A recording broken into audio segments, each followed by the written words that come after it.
History often remembers those who reached the top. The names carved into monuments are usually the victors, the kings who founded dynasties, the generals who returned home with banners of conquest, the rulers whose victories reshaped maps. Yet, some of the most revealing stories belong to the people who came frighteningly close to absolute power, only to watch everything disappear. Among those names stands Cesare Borgia. To some, he was a ruthless prince. To others, a brilliant military commander. To Niccolò Machiavelli, he was the closest living example of what an effective ruler could become when intelligence was allowed to act without hesitation. More than 5 centuries later, historians still debate his morality, while psychologists find themselves asking a different question. What kind of mind is created when a child is raised to conquer rather than to belong? This is not simply the story of a Renaissance nobleman. It is the story of identity shaped by expectation, ambition strengthened by environment, and a personality forged inside one of the most dangerous political landscapes Europe has ever known. When people hear the word Renaissance, they imagine masterpieces painted by Leonardo da Vinci, sculptures carved by Michelangelo, and the rebirth of philosophy, science, and art. But beneath those magnificent achievements existed another Renaissance, one built on political conspiracies, poisoned alliances, assassinations, family rivalries, and cities constantly preparing for war. Italy at the end of the 15th century was not a united nation. It was a collection of powerful city-states, each competing for territory, wealth, influence, and survival. Florence, Milan, Venice, Naples, and the Papal States existed in an endless cycle of diplomacy and betrayal. Today's ally could become tomorrow's executioner.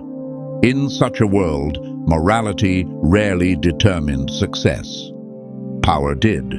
It was into this environment that Cesare Borgia was born. Long before he commanded armies or terrified rivals, someone else had already written the first chapter of his life. His father, Rodrigo Borgia, later Pope Alexander VI, understood power better than almost anyone in Europe. To him, family was not merely a bond of affection, it was an instrument of political survival. From childhood, Cesare inherited more than privilege. He inherited expectation.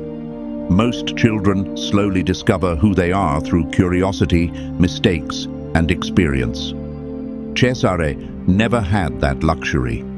Before he could define himself, history had already assigned him a role. His value would be measured by what he could achieve for the Borgia family, not by who he wished to become. The question that shaped his life was never, "What kind of man do you want to be?" It was, "How much power can you secure?" Everything that followed grew from that single expectation. Chapter 1. The child who was never allowed to be ordinary. Children learn the rules of the world by observing the adults around them. Before they understand politics or philosophy, they study behavior. They watch which actions are rewarded, which emotions are punished, and which people hold authority. For Cesare, those lessons came unusually early.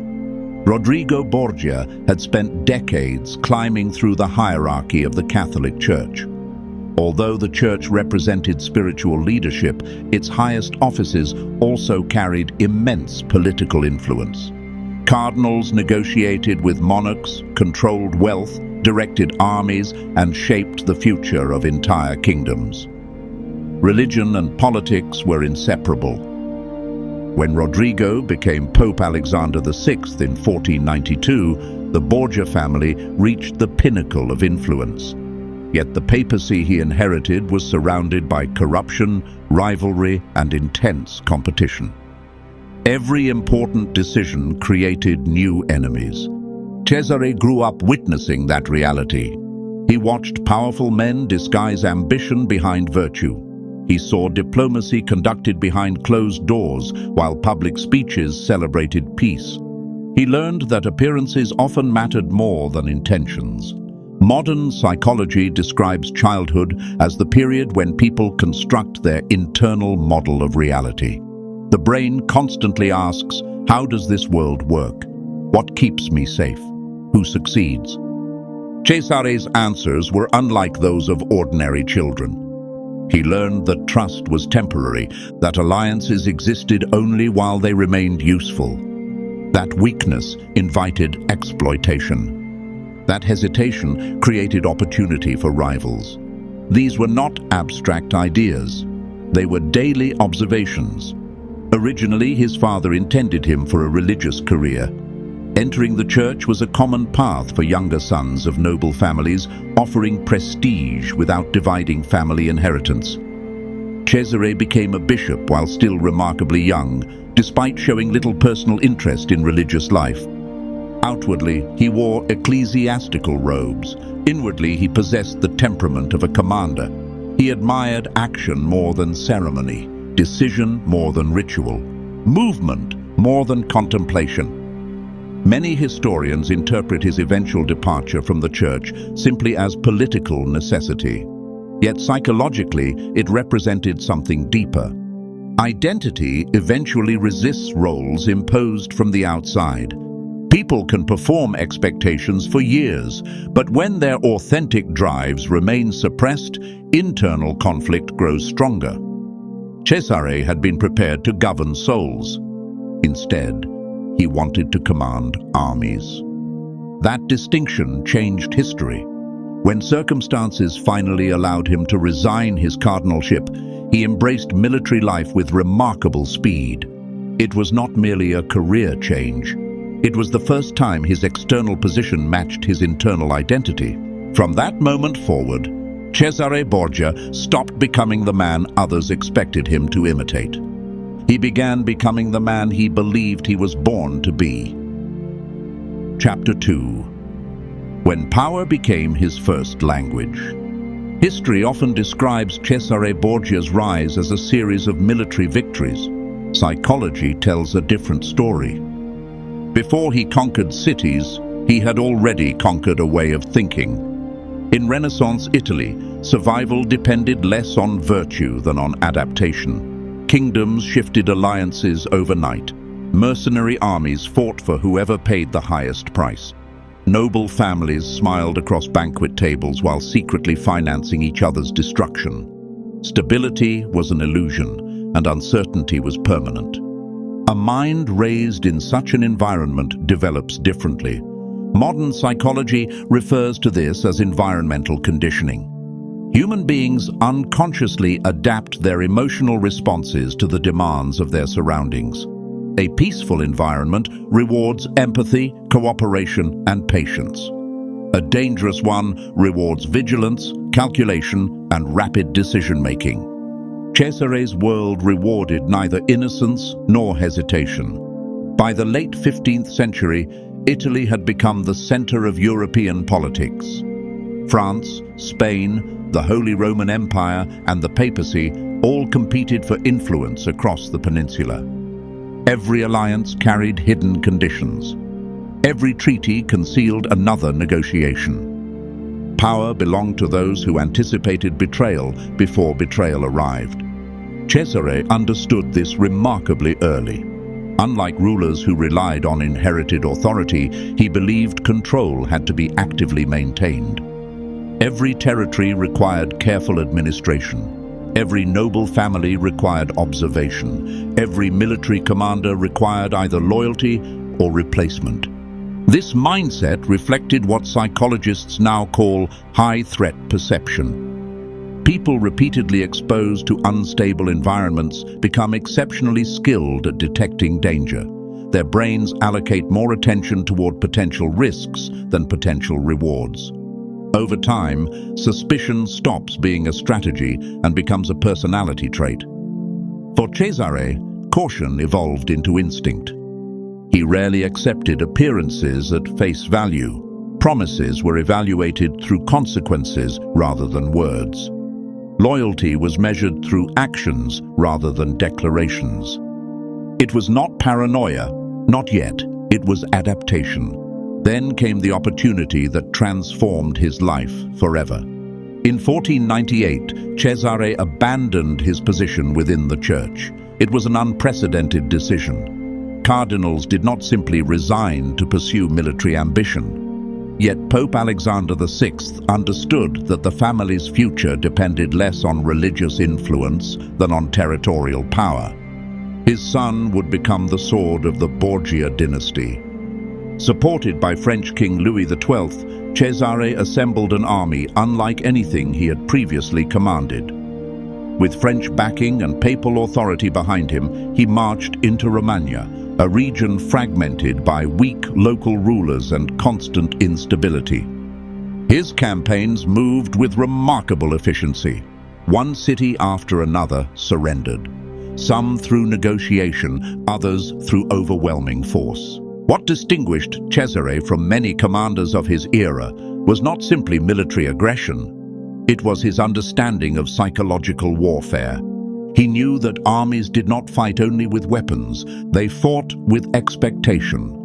A city convinced resistance was hopeless often surrendered before the battle even began.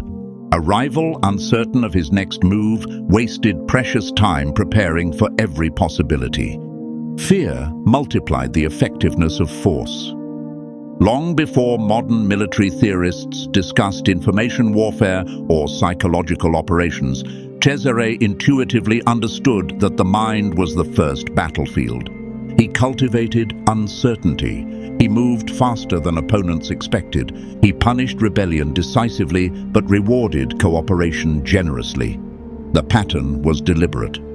People quickly learned that obedience brought stability, resistance brought consequences. This balance reflected an advanced understanding of behavioral conditioning. Rewards reinforce desired behavior. Punishments discourage unwanted behavior. Combined consistently, they reshape entire populations. Whether consciously or instinctively, Cesare applied these principles centuries before psychology gave them names. His reputation spread faster than his armies. Some towns surrendered simply because they believed resistance was pointless. Others welcomed him, hoping his rule would bring greater stability than the endless conflicts of local tyrants. Ironically, many ordinary citizens viewed him not merely as a conqueror, but as someone capable of restoring order. This reveals an uncomfortable truth about human behavior. When chaos dominates everyday life, people often accept strict authority if it promises predictability. History repeatedly demonstrates that security can become more attractive than freedom when fear becomes constant. Cesare understood this dynamic better than many of his contemporaries. Power, he realized, was rarely maintained through violence alone. It was maintained by shaping perception, by controlling what people expected, by influencing how they interpreted reality. His greatest victories were not always fought on battlefields. Many were won inside the minds of those who opposed him. Chapter 3. The creation of the perfect strategist. As Cesare expanded his influence across central Italy, something else was developing alongside his military success: his method of thinking. Most commanders focused on winning battles. Cesare focused on controlling systems. He studied geography, logistics, communication, political alliances, and the personalities of rival leaders. Every campaign became an exercise in prediction rather than reaction. This style of leadership fascinated one particular observer: a young Florentine diplomat named Niccolò Machiavelli. Between 1502 and 1503, Machiavelli spent significant time observing Cesare Borgia during diplomatic missions. Unlike many contemporaries who judged rulers according to religious ideals, Machiavelli asked a different question. Not, was this ruler morally good, but why was this ruler effective? The answer profoundly influenced the prince.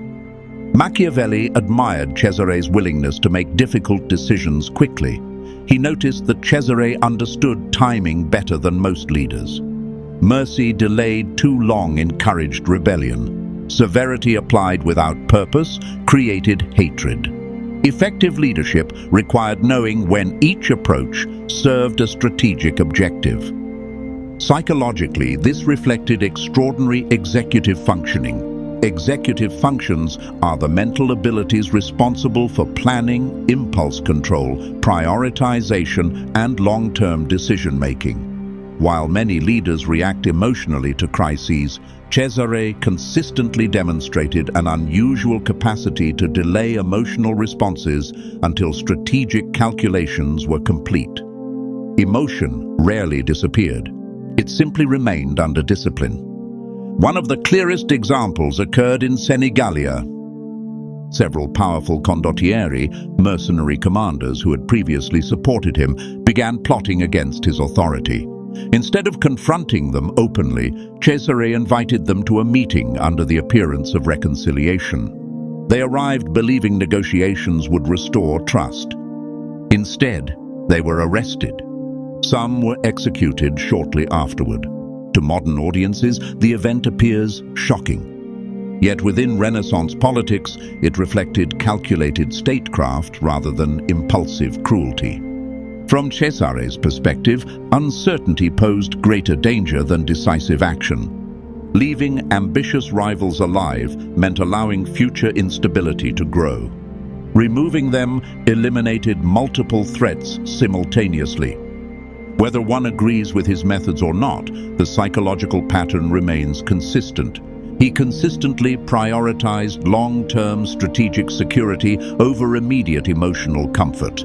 This characteristic appears frequently among high-performing military commanders and political strategists. They sacrifice popularity for predictability. They tolerate personal criticism if it produces structural advantage.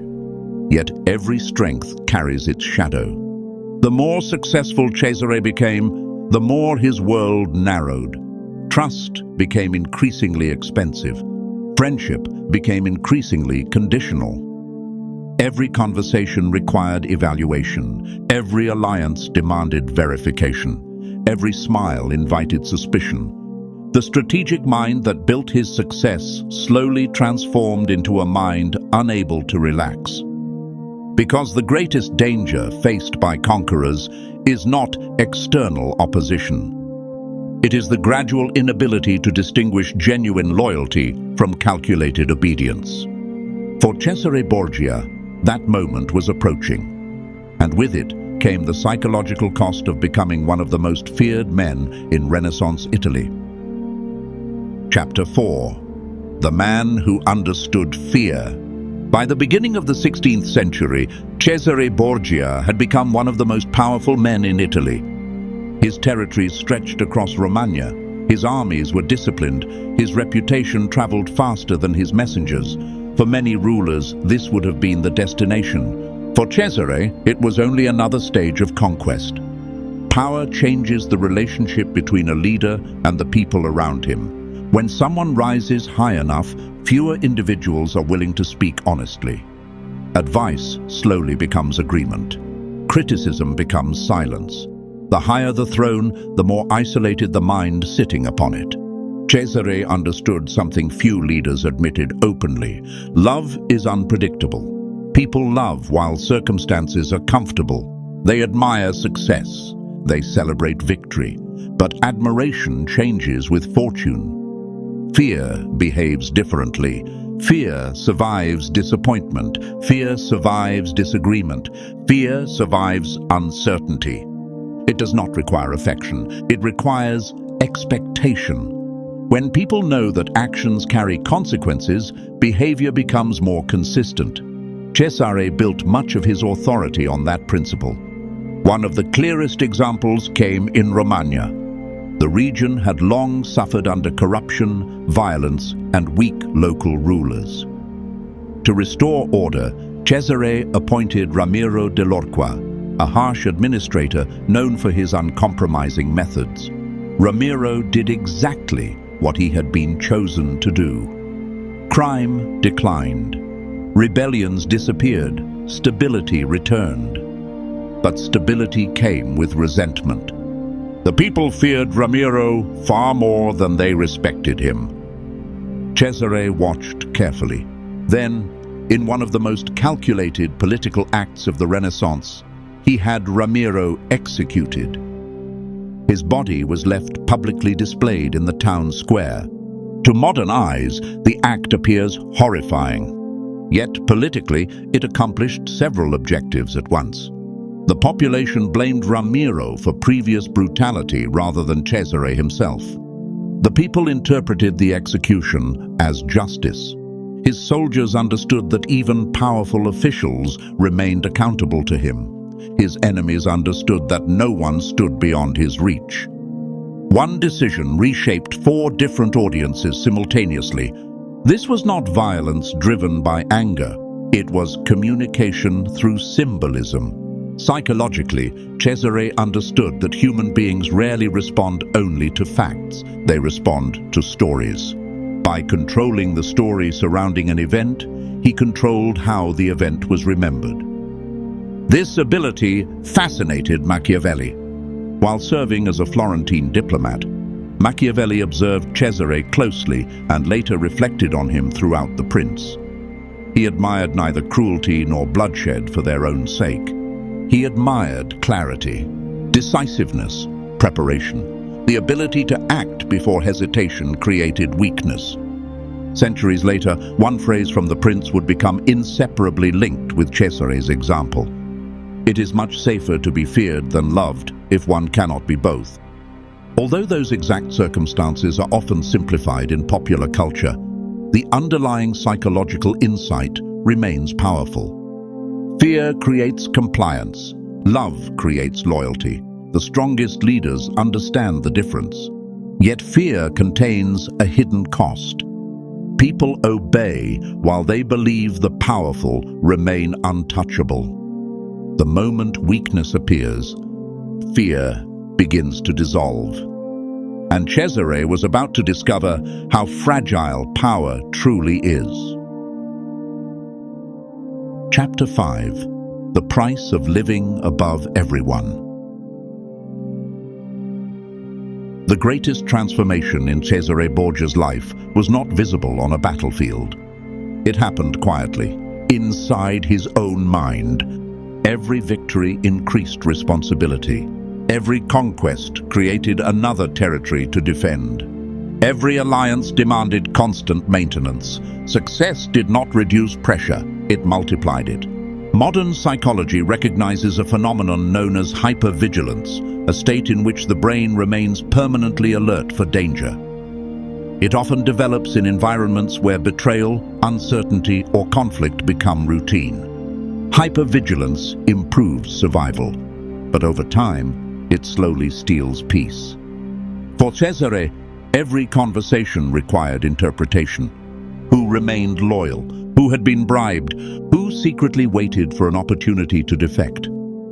These questions never disappeared. The very intelligence that allowed him to rise also prevented him from relaxing. Strategic minds rarely stop calculating. Eventually, even friendship becomes difficult. Power isolates in subtle ways. People begin approaching the ruler differently. Some seek favor, others seek protection, some seek advantage. Very few seek genuine connection. The conqueror gradually becomes surrounded by people while feeling profoundly alone. History often celebrates ambition. It rarely discusses its emotional cost, because ambition always asks for another victory, another territory, another achievement. The destination keeps moving. The mind never receives permission to rest. For Cesare, identity had become inseparable from expansion. If conquest stopped, who remained? This is one of the oldest psychological traps in human history. When identity becomes attached entirely to achievement, failure no longer feels like losing something. It feels like losing yourself. And history was preparing to test exactly that. Chapter 6. When the Empire Collapsed. In August of 1503, everything changed. Pope Alexander VI suddenly became ill. Within days, he was dead. Whether caused by malaria, poisoning, or another disease remains debated by historians. What cannot be debated is what followed. The foundation supporting Cesare's power disappeared almost overnight. For years, his authority had rested on two pillars: his own extraordinary ability and the political protection of his father. One remained, the other vanished. Enemies who had hidden their intentions suddenly emerged. Alliances dissolved. Cities reconsidered their loyalties. Men who once obeyed him now calculated their own futures. The same political world Cesare had mastered now turned against him. He attempted to influence the election of the next pope. He negotiated, he maneuvered, he planned, but circumstances had changed beyond his control. Even the greatest strategist cannot command every variable. Eventually, Cesare was arrested. His territories slipped away. His influence evaporated. The empire he had spent years constructing collapsed with astonishing speed. There is a profound psychological lesson hidden in that collapse. Control is never absolute. Human beings often mistake temporary success for permanent security. Yet history reminds us that every empire exists within forces larger than itself. Health, chance, time, politics, mortality. No strategy defeats all of them.